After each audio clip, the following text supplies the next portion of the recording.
Hi, you're listening to the Rav Dessler Giving Podcast with me, Avram Ziedman. Join us as we weave together philosophy, psychology, and Kabbalah to uncover a new depth to what it means to being a giver. Hi everyone. In the last podcast we said that if you truly have an intrinsic desire to become a giver, then we can use external motivation to be able to help us to get to our goal. You know, in Pirkei Avot it says we should be as light as an eagle. Got a bit of an issue with this. What do you mean be light as an eagle? I mean, if you want to think about a bird that's light, then talk about a hummingbird. An eagle? I mean, this thing is massive. It will crush your arm. How can you tell me be light as an eagle? Why would you bring the example of an eagle as opposed to the tiny hummingbird? Listen to this. A hummingbird is actually, in truth, very, very heavy. An eagle, that's light. What do I mean? When it comes to a hummingbird, it flaps its wings 4,000 times a minute. Everything it does on its own. It doesn't use any external factors to help it in its flying. It is exclusively, totally, heavy, dependent on its own strengths.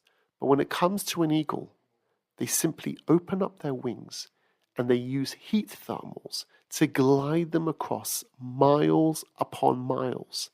They can move without flapping their wings even once.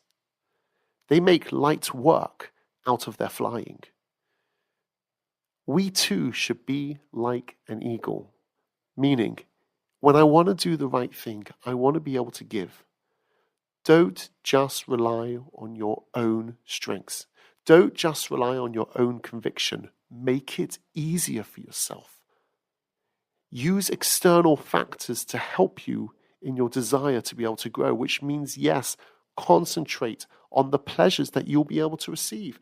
Concentrate on all the benefits, because that's going to help you to be able to succeed. You know, the Rambam Maimonides says that when you're training a child to be able to learn, originally you give them sweets and honey. But once they got to that level, then they can start refining themselves. And we can start giving them clothes. Clothes is not immediate, instantaneous pleasure like food, but it's pleasurable.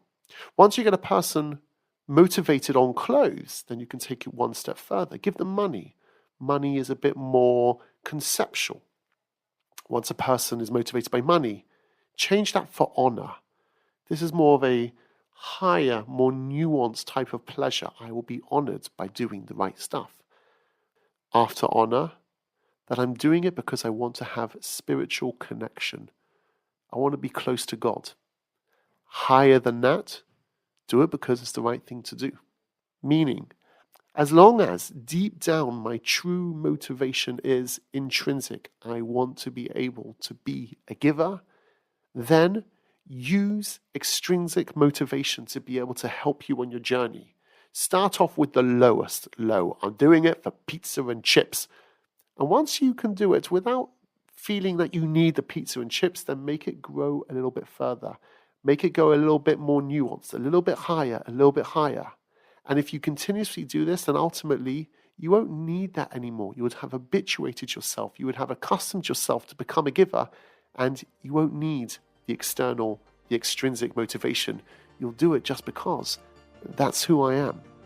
So enjoy the ice cream. Be mindful of all the pleasures that you receive when you're helping other people, and use that to help you glide towards being a giver. Be great, be a giver, glide your way to giving. This podcast was proudly brought to you by Gift, where we're on a mission to inspire and enable lifelong giving. If you've enjoyed this episode and want to continue exploring the art of giving with us, please subscribe.